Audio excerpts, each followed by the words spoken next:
I'm sorry to bother you, but Second Councillor Rano asked me to come find you. He said it's quite urgent. All he wanted me to do is track you down and send you to him. Look, this is important. Even more important than wiping out the Ash Spawn. Please, go speak to the Second Councillor as soon as possible.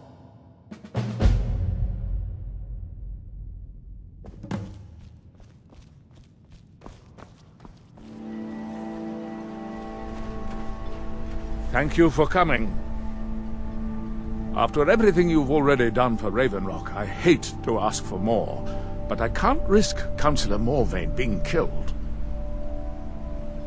The Ulan family of House Lalu, a rival great house, has placed a death mark on the Councillor's head.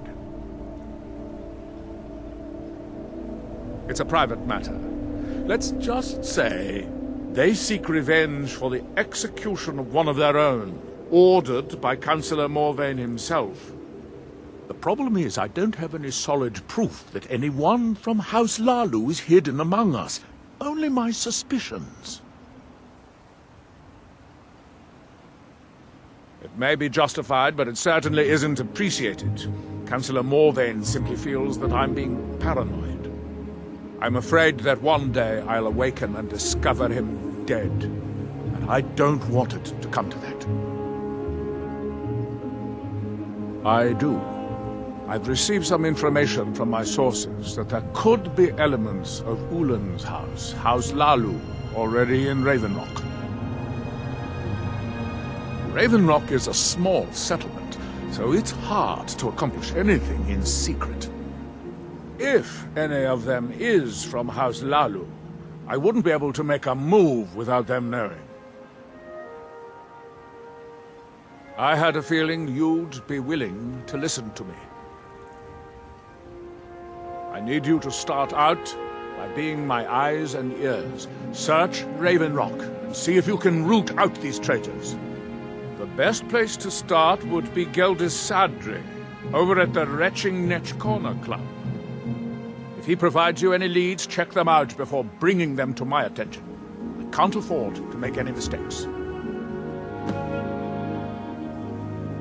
Traitors, the lot of them. Their collaboration with the Empire may have given them unrivaled political and economic strength, but their hearts weren't with the Dunmer people. Lalu deserved every bit of hatred they received once the Empire released its grasp on Morrowind. Having past ties to the Empire immediately turned them into the scapegoat for the Dunmer people's suffering. They had welcomed the Empire with open arms and benefited from it. When everything was said and done, they were no longer recognized as a great house and were dismissed from the council.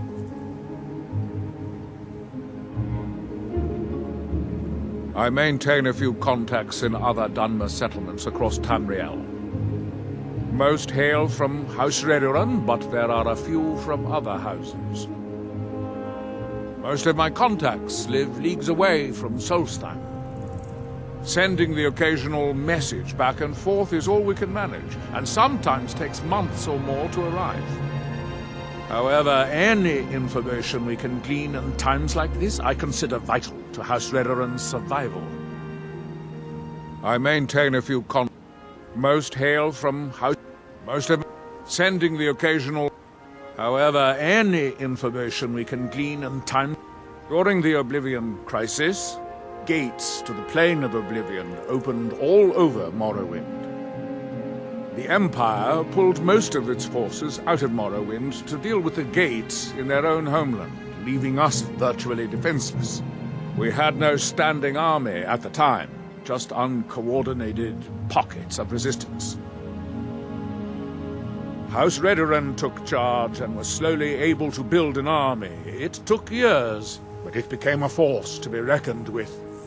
When the Argonians invaded years later, House Redoran's army was able to prevent them from sweeping across all of Morrowind. It would be fair to say that House Redoran literally saved the Dunmer people from destruction. Don't worry. You can trust Geldis. He's been with us for a long time.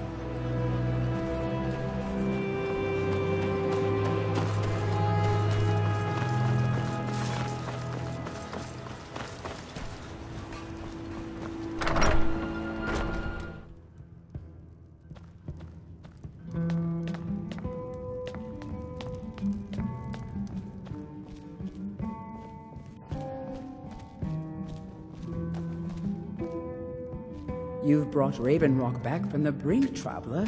I don't know how to thank you. Welcome to the Retching Netch Corner Club, home of the finest Sioux jammer that will ever grace your lips. Well, well, Adril's got himself a spy, does he? Well, Zura knows he needs all the help he can get. He's been chasing the Ulins for years now. No, I just think he's going about this the wrong way. Actually, I do. If you want to catch those slippery slaughterfish, you need to let them come to you. There's an Ulin ancestral tomb near the temple. Someone's been leaving ash yam offerings on the altar inside. If you were to wait inside for whomever that is, I'm betting they'll have some of the answers you're looking for. What makes you think I haven't? Anytime Adril and the Redoran Guard made a move, the Ulins must have been one step ahead and didn't show up. You can thank me if it works. Until then, I'd head to the tomb and wait until your visitor shows up.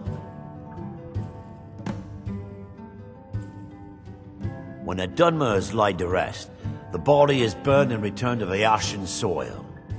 Since the ash yam is born of the very same soil, it represents rebirth and renewal, the fact that life ends and begins anew. Back in '95, Vila Ulin came to Ravenrock with a plan to take over our town. The Fetcher thought he could stir up the locals and use them against the Redoran Guard, and then murder Consul Morvain when we weren't looking. He arrived alone, but spread enough coin around to start changing people's minds. Half the bloody town joined his side. Can you believe that? He underestimated the Redoran Guard. They were organized and brought a swift end to the coup. Vila tried to run, but he was caught by Captain Veleth himself. Vila Ulin was executed a short time later, and his remains placed in the Ulin ancestral tomb.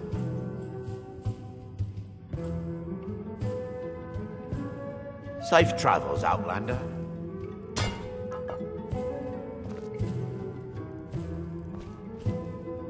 My thoughts are always with my people. If that is what you wish.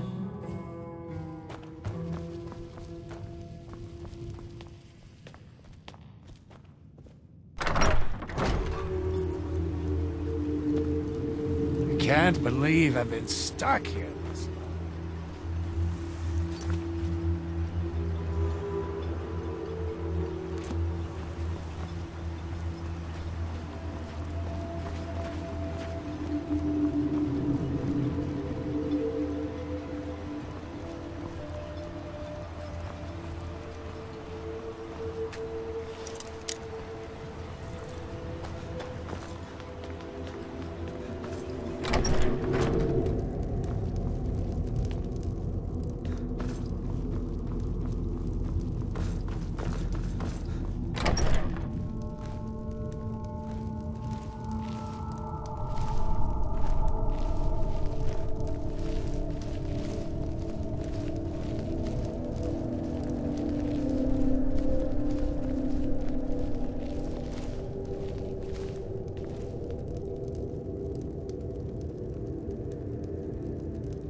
Excuse me. I didn't realize there was anyone else here.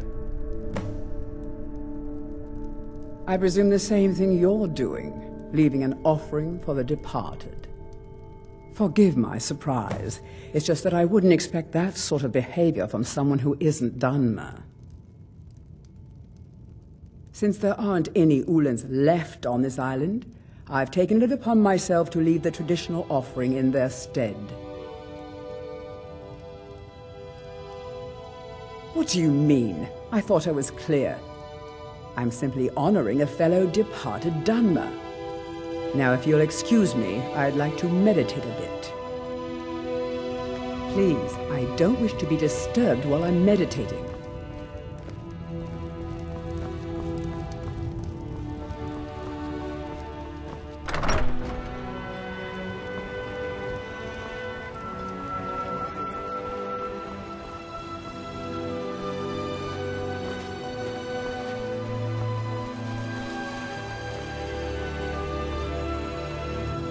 I hope Geldis proved useful. Have you made any progress? Telesu, are you sure? So Geldis' plan worked, eh? Every time we tried it, no one would ever show up. If Telesu's involved in any sort of plot to harm Councillor Morvain, I'm going to need hard evidence to prove it. I'm not kicking down anyone's door until I have solid evidence in hand. If you're wrong about Telesu, things would quickly go downhill around here, and the real culprits might slip away. I can't afford for that to happen. If you have evidence and it places your life in peril, I would expect you to do whatever you must to keep yourself alive. Here, this key should open the front door of the manor in case they've locked it. Good luck. Telesu is wife to the family patriarch, Vendel. They have a single child, a daughter named Miri. They arrived here 10 years ago and have been nothing but a benefit to Raven Rock ever since. They're quite wealthy, and they've been quite generous by sharing their fortune with the community. They've contributed coin, food, supplies, even helped repair a few of the buildings in town with their own hands. People have mentioned it's a bit odd about how close in age Mary appears to be to her father, but that's hardly a cause for alarm. Just make sure you find solid evidence. If I accuse them without it, I'll be the laughing stock of the colony.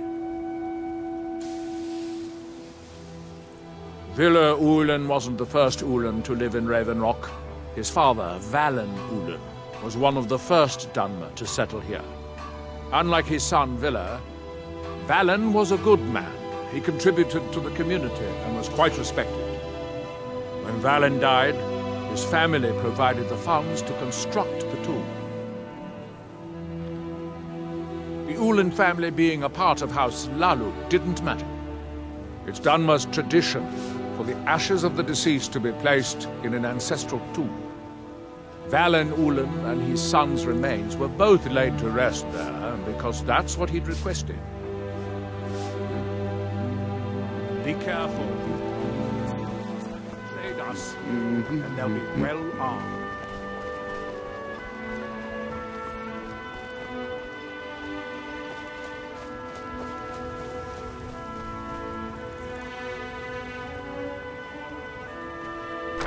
Stop hiding, coward. I'll make it quick, I promise. Morvain will pay.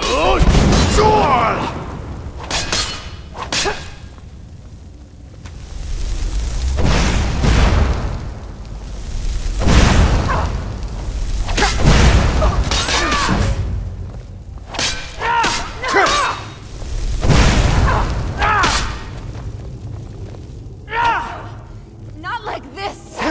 House Lalu.